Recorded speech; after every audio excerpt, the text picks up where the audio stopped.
Boa noite, ou boa tarde, nem sei que hora é agora, pessoal. Saúde a todos, com a graça e paz do Senhor Jesus. Hoje iniciamos a igreja de Pérgamo, que se passou o período mais ou menos entre o ano 313 e 325, ali a mais ou menos o ano 500.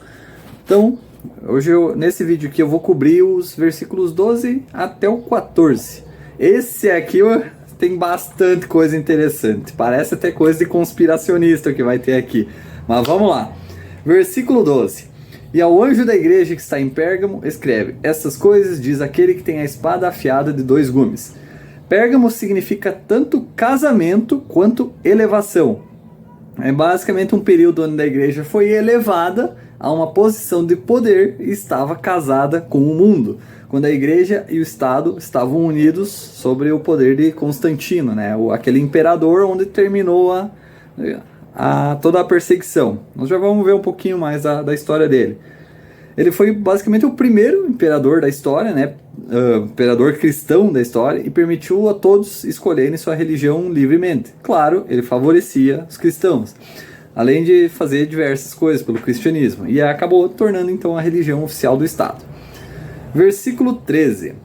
Conheço as tuas obras e onde habitas, mesmo onde está o assento de Satanás, e conservas firmemente o meu nome e não negaste a minha fé, mesmo naqueles dias em que Antipas foi meu fiel mártir, que foi morto entre vós, onde Satanás habita. Eu tinha dito no vídeo anterior que eu ia falar um pouquinho mais sobre a sinagoga de Satanás, mas eu me enganei, era o assento de Satanás que ia aparecer depois. Só para deixar corrigido.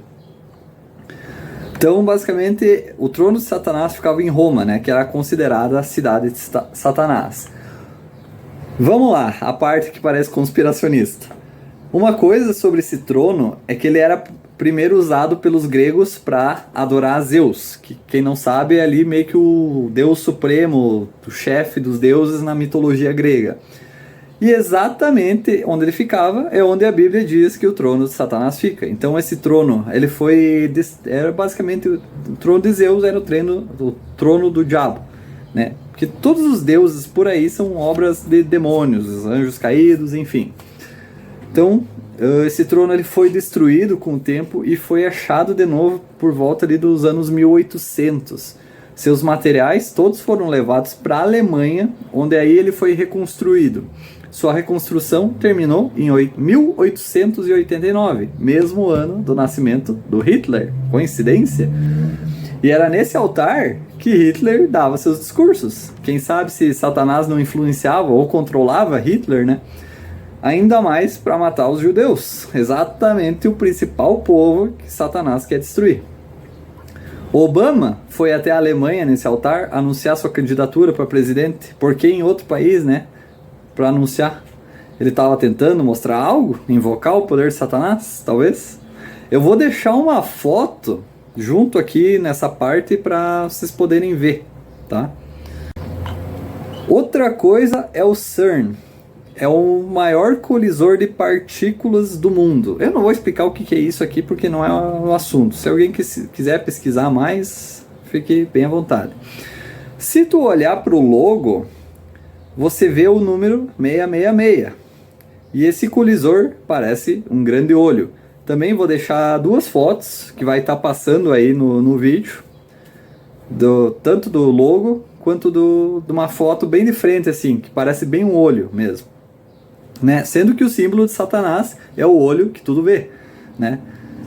E na entrada das instalações eles têm uma estátua de Shiva, é uma deusa pagã hinduísta, e adivinhem, é a deusa do submundo, né? O conhecimento popular é que o diabo reina no inferno, né? Então é para representar algo. E esse colisor está construído no subterrâneo e é gigantesco, ele é basicamente uma roda, ele tem 27 km de extensão, 7 metros de largura e está a 100 metros abaixo do solo. Lá em Apocalipse 9,14, a Bíblia fala sobre 4 anjos serem soltos. Anjos que estão no Tártaro, né, debaixo da terra. Poderia ser essa máquina, talvez, para soltar eles, porque o versículo diz que eles estão preparados para ser soltos.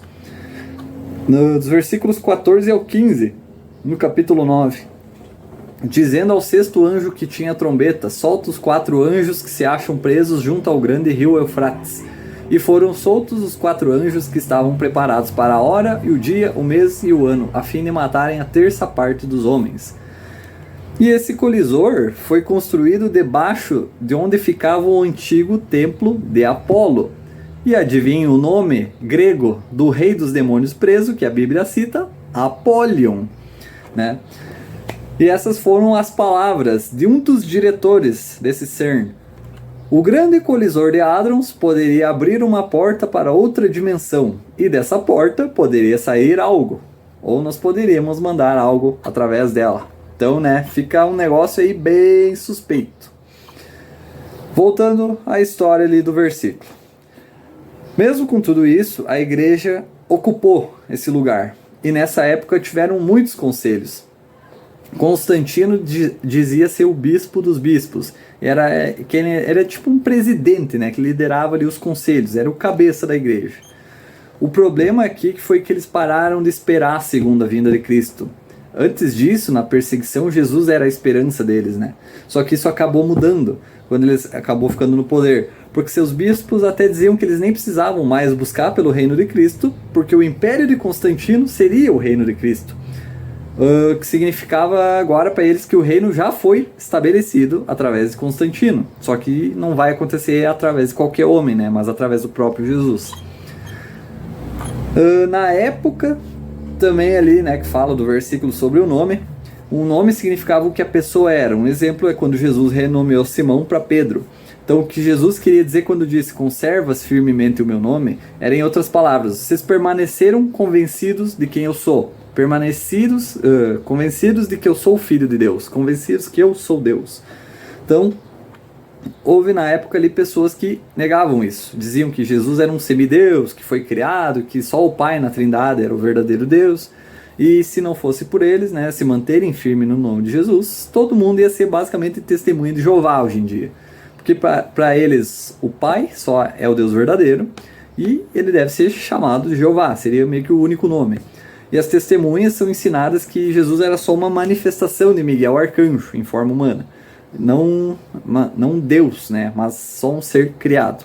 E o Espírito Santo não é nem pessoa, nem como Deus, só uma força ativa, seja lá o que isso significaria. Então a igreja permaneceu verdadeira, a doutrina certa, né? Também aquelas coisas que a gente viu, não tinha idolatria, fornicação, né? Claro, todos os arredores eram pagãos, mas... Então as falsas doutrinas que a gente vê por aí, elas não são novas, elas vêm lá do século 2, 3, 4, enfim. Uma delas também é o universalismo, que diz que Jesus era para pagar por todos os pecados. Então, essa foi a função dele. E ninguém precisa se preocupar em aceitar ele ou não, porque ele já fez a função dele. Está feito, independente do que a gente escolheu, né? Só que, né, não é isso que a Bíblia ensina. Mártir significava simplesmente testemunha antes. Era o significado original da palavra. Mas passou a ser alguém que morreu. Porque durante o período de perseguição, se você fosse uma testemunha, se você se agarrasse firme à sua fé e não negasse Jesus, significa que você ia ser morto. Então mártir acabou passando a significar de testemunha para alguém que escolhia a morte a renunciar à sua fé. E esse Antipas foi um mártir. Ele era dito como um seguidor de João. Ele basicamente enfrentou Pérgamo na época, né? Vocês são maus, são idólatras, você serve pro diabo, né? E aí as pessoas não gostaram, perseguiram e mataram ele pelas acusações de ser intolerante, familiar, não é? Hoje, se tu não aceita algo, minha nossa, tu é o intolerante de tudo. Só que eles participavam de orgias, engravidavam e sacrificavam seus bebês para seus ídolos e seus deuses. Praticamente a mesma coisa de hoje também, só que agora é no útero ainda, né? Esse movimento feminista. É o movimento, acho que, maior movimento de assassinato que tem no mundo atualmente. Há registros do seu acusador que disse assim: Antipas, você é contra o mundo inteiro. E a resposta dele foi: então eu sou contra o mundo inteiro. Mesma coisa que tu ouve hoje em dia. Tu é intolerante, tu não aceita nada, é homofóbico, é racista, tu tinha que ser banido, calado e assim vai. E nessas horas a gente tem que fazer que nem ele. Bom, a Bíblia me diz que isso é errado. Eu vou ficar do lado do meu Senhor. Eu não vou negar o nome de Jesus, não vou negar a fé, né? Então é basicamente isso que a gente também deveria fazer. Eu vou parar por aqui, já tá 10 minutos, e vamos continuar o restinho dessa igreja no próximo vídeo. Então Deus abençoe a todos, pessoal. Até o próximo. E é claro que eu balancei